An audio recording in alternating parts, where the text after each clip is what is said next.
Welcome to RMC coaching centre Anantapur. ఈరోజు మనం ratio proportion 6th క్లాస్లో కొన్ని ఎగ్జాంపుల్స్ ఉన్నాయి. ఆ ఎగ్జాంపుల్స్ మరి నిన్నటి క్లాస్లో ఒక ఎక్సర్సైజ్ కంప్లీట్ చేసుకున్నాం. ఈరోజు ఎక్సర్సైజ్కి వెళ్ళే ముందు ఎగ్జాంపుల్స్ ఉంటాయి. ఆ ఎగ్జాంపుల్స్ కంప్లీట్ చేసుకొని 11.4 ఎక్సర్సైజ్కి వెళ్దాం. ఓకే అండి. ఇందులో 6th class page number 154 Telugu medium and 153 English మీడియంలో ఉండే ఎగ్జాంపుల్ 7. రాజు వద్ద 12 రూపీస్ మరియు భరత్ వద్ద 18 రూపీస్ కలవు. వారిద్దరూ కలిసి మొత్తం డబ్బుతో 20 పెన్సిళ్లను కొని తెచ్చారు. Raju and Bharat added their money and bought 20 pencils. Raju contributed ₹12 and Bharat ₹18, and they wanted to distribute the pencils between them. So in the first question, Bharat ఇద్దరికి చెరి 10 పెన్సిళ్ళు వస్తాయని చెప్తున్నాడు. Bharat said 10 pencils for each. And second one, Raju తనకు 8 భరత్కు 12 పెన్సిళ్ళు అన్నాడు. Raju said 12 pencils for Bharat and 8 pencils for him. Who is correct? ఎవరు కరెక్ట్గా చెప్పారు? మరి భరత్ కరెక్ట్గా చెప్పాడా, రాజు కరెక్ట్గా చెప్పాడా అనే విషయాన్ని చూద్దాం. ఓకే అండి. దీంట్లో రాజు 12 రూపీస్ అండ్ భరత్ 18 రూపీస్ని పెట్టుబడిగా పెట్టారు అనుకుందాం. ఇద్దరు కలిసి ఎన్ని పెన్సిల్స్ కొన్నారంటే 20 పెన్సిల్స్ కొన్నారు. కాబట్టి ఇక్కడ ఏం చేస్తామంటే వాళ్ళు పెట్టిన అమౌంట్ ఏదైతే ఉందో అమౌంట్ని రేషియోలోకి కన్వర్ట్ చేసుకొని ఎవరికి ఎన్ని పెన్సిల్స్ వస్తాయో చూద్దాం. So Raju invested 12 rupees and Bharat 18 rupees. The ratio of amount 12:18. So 6 2s and 6 3s. The ratio is 2:3. Ratio is 2:3. రాజుకు 2 భాగాల పెన్సిల్స్, భరత్కు 3 భాగాల పెన్సిల్స్ రావాలి. Then sum of the ratios, నిష్పత్తుల మొత్తము 5 భాగాలు. వాళ్ళ దగ్గర ఉన్న పెన్సిల్స్ అన్నీ కూడా 20 పెన్సిల్స్. దెన్ 5తో క్యాన్సిల్ చేసుకుంటే 5 ఇక్కడ 4 టైమ్స్ పోతుంది. అప్పుడు మనకు ఎవరికి ఎన్ని పెన్సిల్స్ వస్తాయో తెలుసుకోవాలంటే ఇంటూ 4 తీసుకోవాలి. రాజుకు 2 భాగాలు అంటే 2 into 4, ఇతనికి 8 పెన్సిల్స్ వస్తున్నాయి.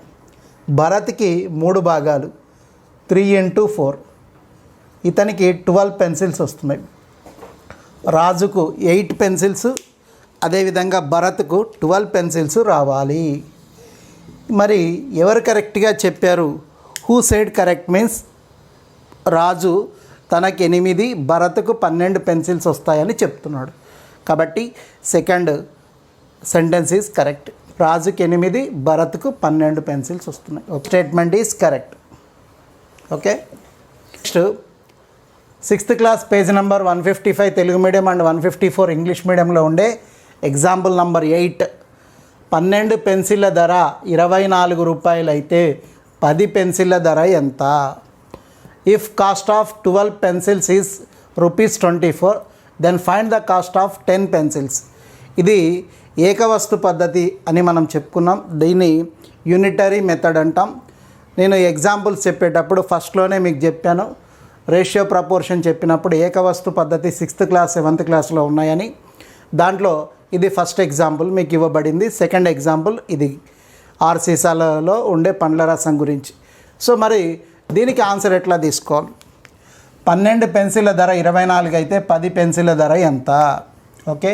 Cost of 12 pencils is 24 rupees. Then find the cost of 10 pencils. Okay.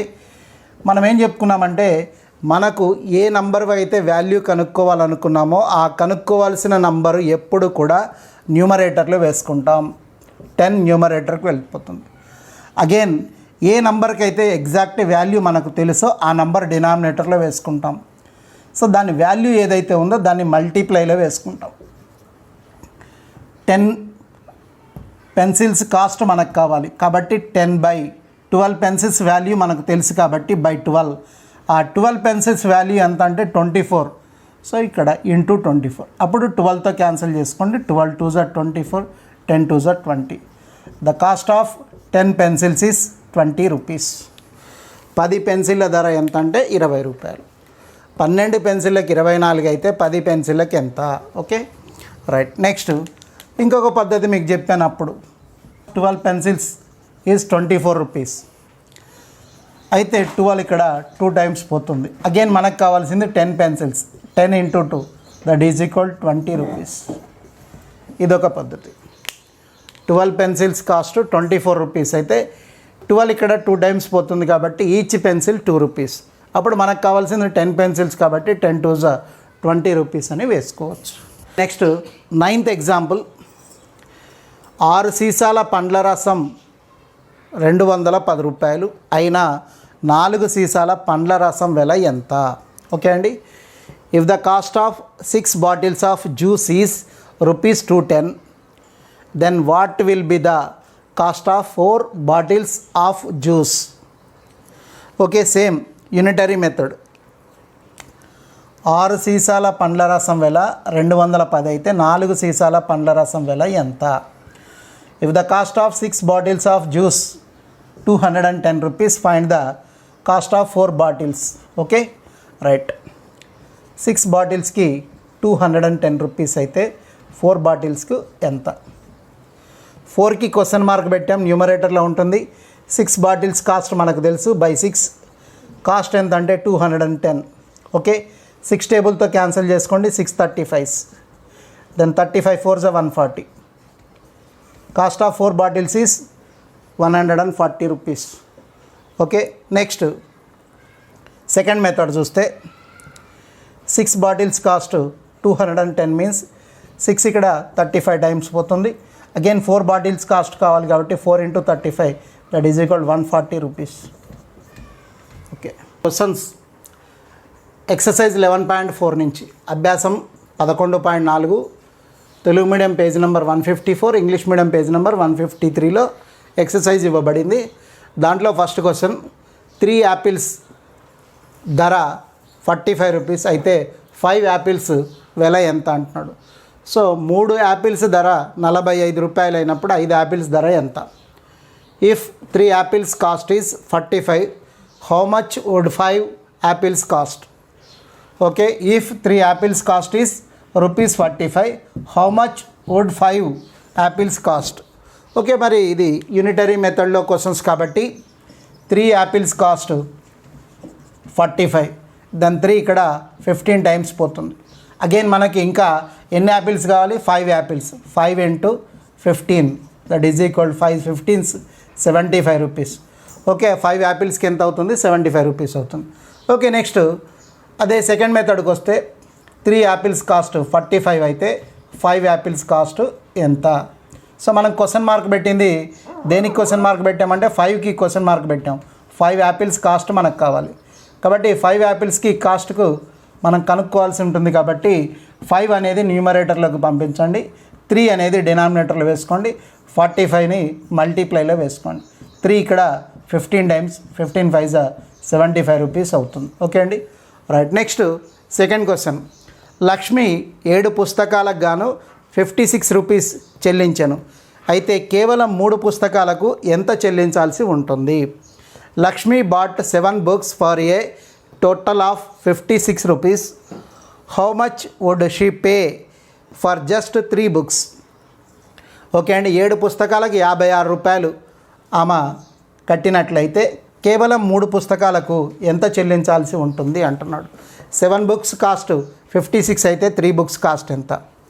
7కి 56 అయితే 7 8s are 56 అవుతుంది. 3 books కావాలి కాబట్టి 3 8s are 24 రూపీస్ అవుతుంది. సో 3 books కాస్ట్ ఎంత అంటే 24 rupees. Again second method. 7 books cost 56 అయితే 3 books కాస్ట్ ఎంత? సో 3కి క్వశ్చన్ మార్క్ పెట్టాం కాబట్టి 3/7 into 56, 7 8s are 56, 8 3s are 24 rupees. Okay, so 3 books cost 24. Next question number 3. Reena 300 గ్రాముల బియ్యంతో 4గురికి సరిపడా పలావు వండగలదు, బిర్యానీ. 7 మందికి సరిపడా పలావ్ వండుటకు అవసరమైన బియ్యం ఎన్ని గ్రాములు కావాల్సి ఉంటుందని అడుగుతున్నాడు. రీనా 300 గ్రాముల బియ్యంతో నలుగురికి 4 మెంబర్స్కి సరిపడా పలావ్ వండగలదు. 7 మందికి సరిపడా పలావ్ వండుటకు అవసరమైన బియ్యం ఎంత అవసరమవుతుందో కనుక్కోమంట. Reena wants to prepare vegetable pulao. She needs 300 grams of rice. If she has to feed 4 people, okay, Reena wants to prepare vegetable palav. She needs 300 grams of rice if she has to feed 4 people. How much of rice is needed if the same palav is prepared for 7 people?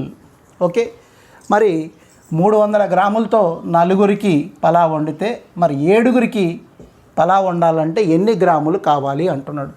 నలుగురికి 300 గ్రాములు అయితే 7గురికి ఎన్ని గ్రాములు?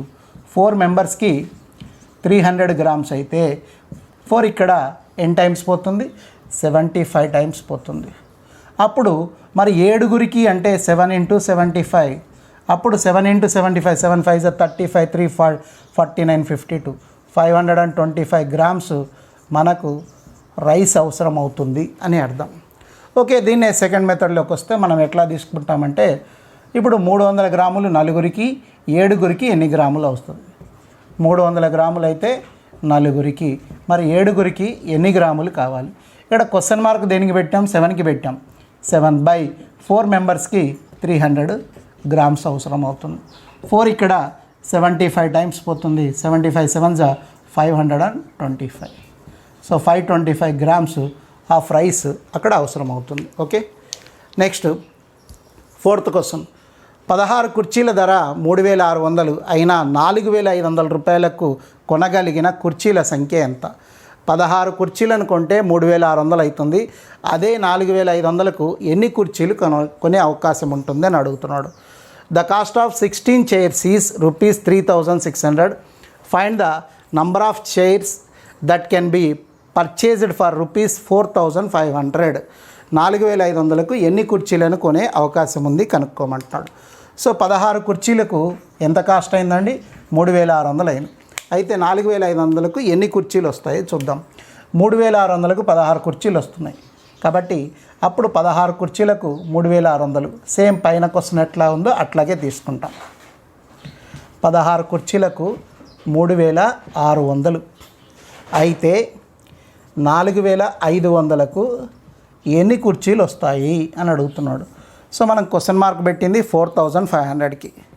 4500/3600 × 16, 00 cancel.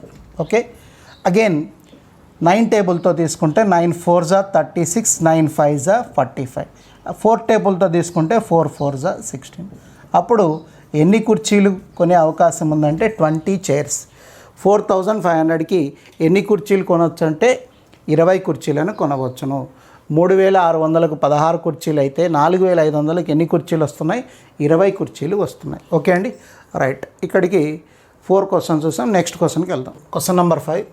స్థిర వేగంతో ప్రయాణిస్తున్న ఒక రైలు బండి 2 గంటలలో 90 కిలోమీటర్ల దూరం ప్రయాణించగలదు. అదే వేగంతో 540 కిలోమీటర్లు ప్రయాణించుటకు పట్టు సమయం ఎంత? A train moving at a constant speed covers a distance of 90 kilometers in 2 hours. Find the time taken by the train to cover a distance of 540 kilometers at the same speed. Okay అండి, స్థిర వేగంతో constant స్పీడ్తో ప్రయాణం చేస్తున్న ఒక రైలు 2 గంటల్లో 90 కిలోమీటర్లు వెళ్తే 540 కిలోమీటర్లు వెళ్ళడానికి ఎంత కాలం పడుతుంది? ఓకే, 2 అవర్స్లో 90 కిలోమీటర్స్ అయితే 540 కిలోమీటర్స్కి ఎన్ని గంటలు పడుతుంది అన్నాడు. కాబట్టి 90 కిలోమీటర్స్కి 2 అవర్స్ అయితే 540 కిలోమీటర్స్కి ఎన్ని అవర్స్ పడుతుంది? ఓకే, 90 కిలోమీటర్స్కి 2 అవర్స్ అయితే 540 కిలోమీటర్స్కి ఎన్ని అవర్స్ పడుతుంది? ఓకే, 540/90 × 2. 540కి క్వశ్చన్ మార్క్ పెట్టాం. 540/90 × 2.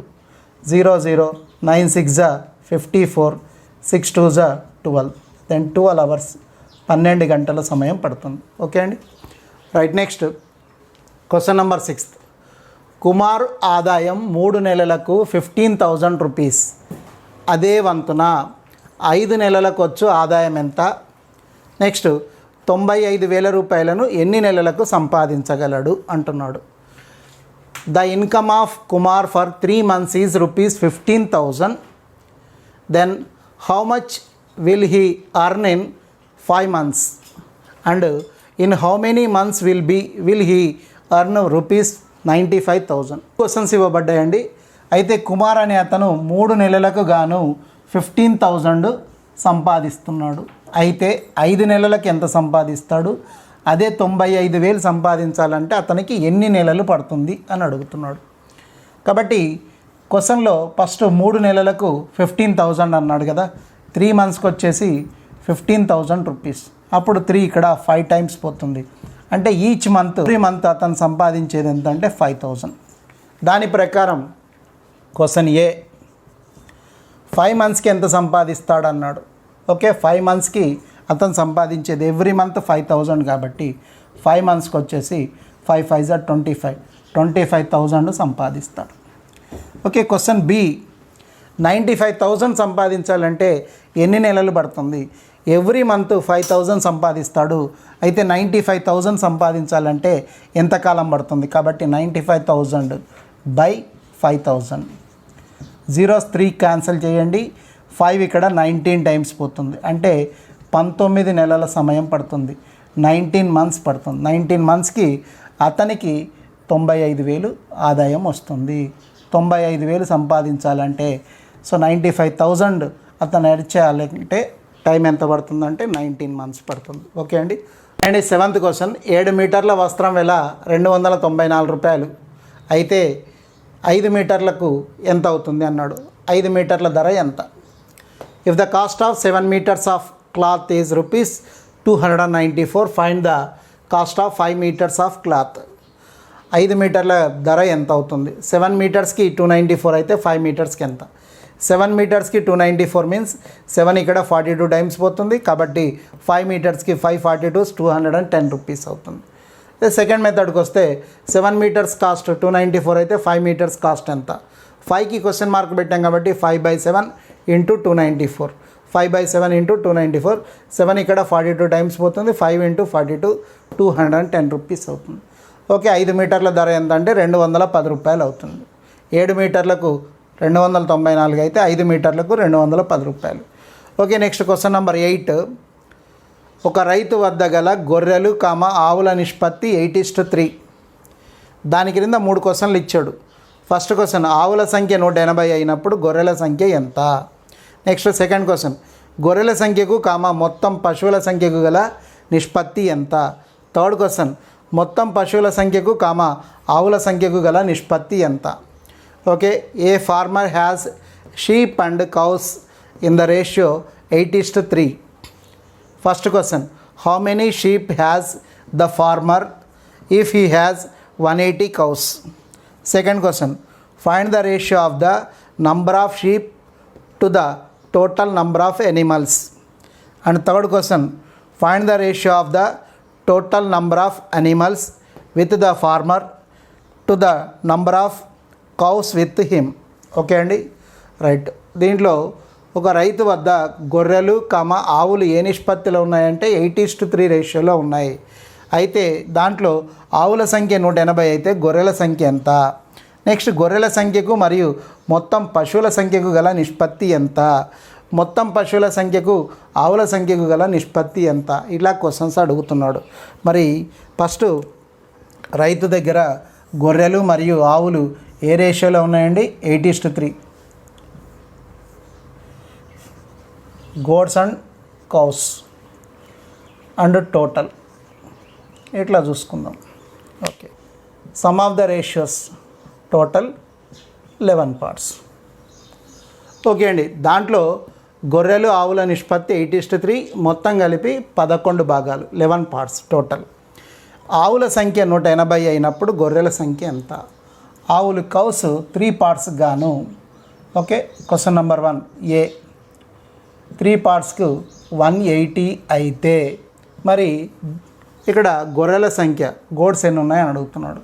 సో 3 ఇక్కడ 60 టైమ్స్ పోతుంది, 3 60 టైమ్స్ పోయింది. అప్పుడు గొర్రెల సంఖ్య 8 భాగాలు కాబట్టి 8 × 60, 8 6 48. ఓకే, క్వశ్చన్ నెంబర్ 1కి 480 అవుతుంది.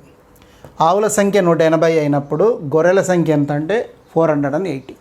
అండ్ సెకండ్ వన్ ఏమన్నాడు, గొర్రెల సంఖ్యకు మొత్తం పశువుల సంఖ్యకు గల నిష్పత్తి. గొర్రెల సంఖ్యకు మరియు మొత్తం పశువుల సంఖ్యకు గల నిష్పత్తి సంఖ్యకు టోటల్గా ఉండే అనిమల్స్కి రేషియో అడుగుతున్నాడు. గొర్రెలు ఎన్ని భాగాలు ఉన్నాయంటే 8 భాగాలు ఉన్నాయి. మరి మొత్తం పశువులు అనిమల్స్ అన్నీ కలిపి ఎన్ని భాగాలు ఉన్నాయంటే 11 పార్ట్స్. కాబట్టి గొర్రెల సంఖ్యకు మొత్తం పశువుల సంఖ్యకు గల నిష్పత్తి 8:11. Okay, question number 3 third one సిలో మొత్తం పశువుల సంఖ్యకు ఆవుల సంఖ్యకు గల నిష్పత్తి. మొత్తం పశువులు total animals 11 parts and cows 3 parts. కాబట్టి అదేమవుతుంది 11:3 అవుతుంది. Okay right. ఇక్కడ వాళ్ళు అడిగిన క్వశ్చన్ ప్రకారం మనం రేషియో మాత్రమే చూపించాలి. రైట్. నెక్స్ట్ క్వశ్చన్ నెంబర్ 9 3, 5, 15 మరియు 9లు అనుపాతంలో ఉన్నవా అని మనల్ని అడుగుతున్నాడు. వీటి వరుసను మార్చి అనుపాతంలో ఉండేటట్లు వీలైనన్ని విధాలుగా రాయండి. సో ఇది 6th క్లాసు స్టూడెంట్స్ కోసం క్వశ్చన్ తయారు చేయబడింది. అయితే యాక్చువల్గా మనకి ఫస్ట్ సెంటెన్స్ ఒకటి చూద్దాం. 3, 5, 15 మరియు 9లు అనుపాతంలో ఉన్నాయా లేదా, లేకపోతే ఆర్డర్ మార్చమని అంటున్నాడు. ఓకే, ఆర్డర్ మార్చితే అనుపాతంలోకి వస్తాయా లేదా చూద్దాం.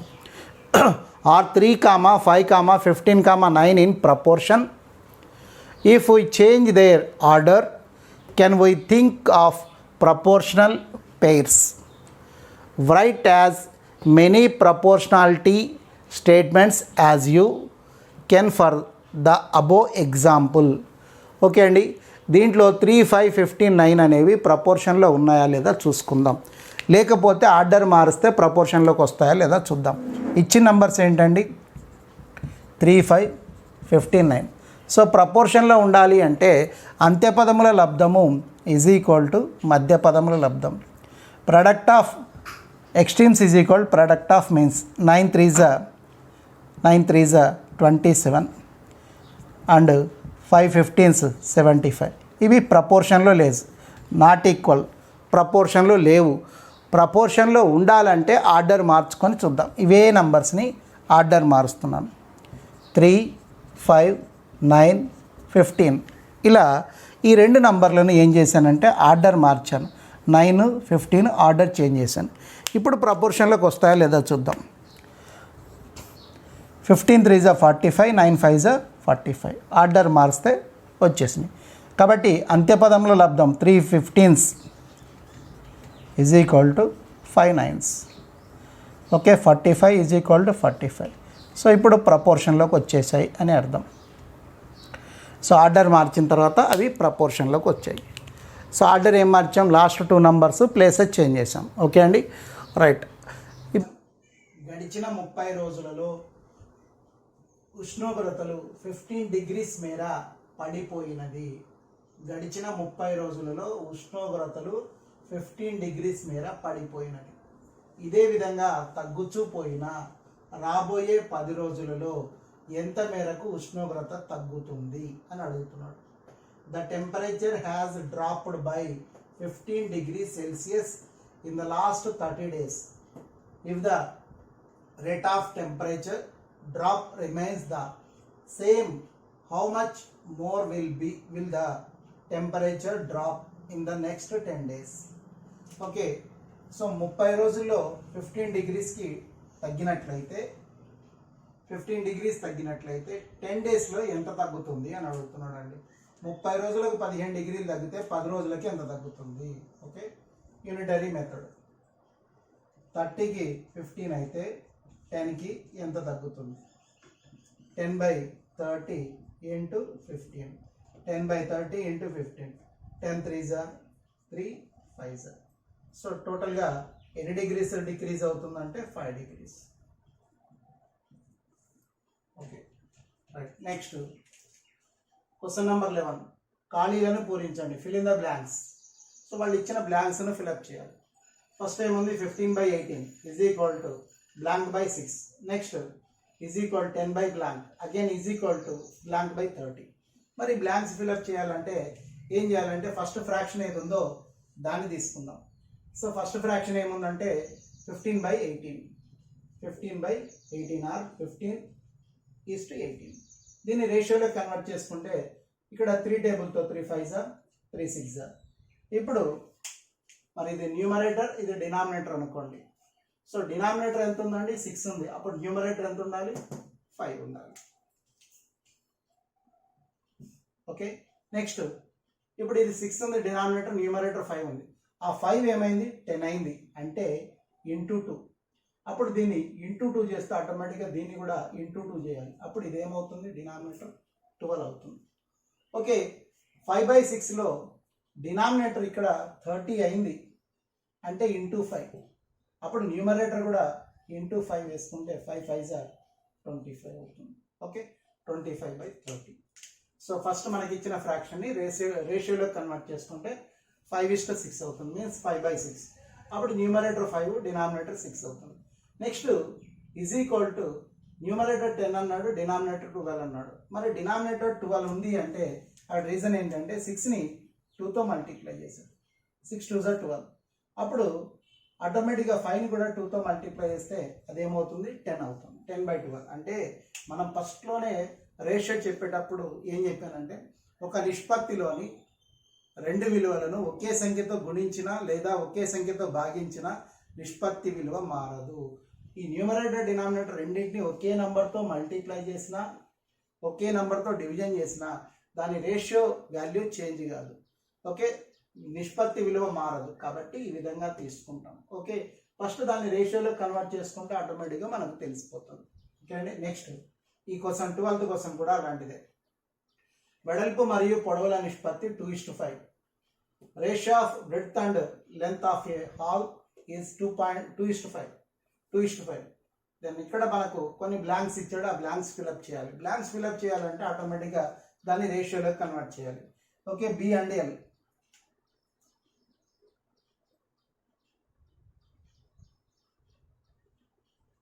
and L. Breadth and length. So breadth is 10, length is 25. So convert into ratio. 5 2s 5 5s. So 2:5. అప్పుడు లెంత్ ఏమైందండి 25 అయింది. లెంత్ 25 అయిందంటే అప్పుడు 5 5s 25. ఆటోమేటిక్గా ఇది ఏమవుతుంది 5 2s 10 అవుతుంది. కాబట్టి ఇక్కడ నెక్స్ట్కి వస్తే ఎట్లా ఉందంటే ఇది 50 అయింది, అంటే అప్పుడు లెంత్ 50 అయిందంటే 5ని ఇంటూ 10 చేశాడు. అప్పుడు 2ని కూడా ఏం చేయాలి ఇంటూ 10 చేయాలి. ఓకే 5 × 10 50. So next 2 × 10 20. సో ఇక్కడ 50 ఉందంటే అప్పుడు ఆటోమేటిక్గా ఇక్కడ ఎంత ఉండాలి 20 ఉండాలి. నెక్స్ట్ B 40 ఉంది అంటే L ఎంత ఉండాలి? B 40 అయింది అంటే ఇక్కడ B యాక్చువల్లీ ఎంత ఉంది 2 parts. దెన్ 2 partsకు 40 అయిందంటే 2 20s 40. అప్పుడు దాన్ని 20తో మల్టిప్లై చేశాడు కాబట్టి ఆటోమేటిక్గా 5ని కూడా మనం 20తో మల్టిప్లై చేయాలి. 5 20s 100. ఇప్పుడు ఇది 40 ఉంటే ఇది ఎంత ఉండాలి 100 ఉండాలి. ఓకే అండి రైట్. ఫస్ట్ మనం రేషియోలో కన్వర్ట్ చేసుకుంటే ఆ రేషియోని బేస్ చేసుకొని దేంతో మల్టిప్లై చేశారు అనేది తెలిసిపోతుంది. ఒక విలువను ఏ నెంబర్తో అయితే మల్టిప్లై చేశాడో రెండో విలువను కూడా అదే నెంబర్తో మల్టిప్లై చేస్తే మనకు కావాల్సిన వాల్యూస్ వస్తాయి. Okay right.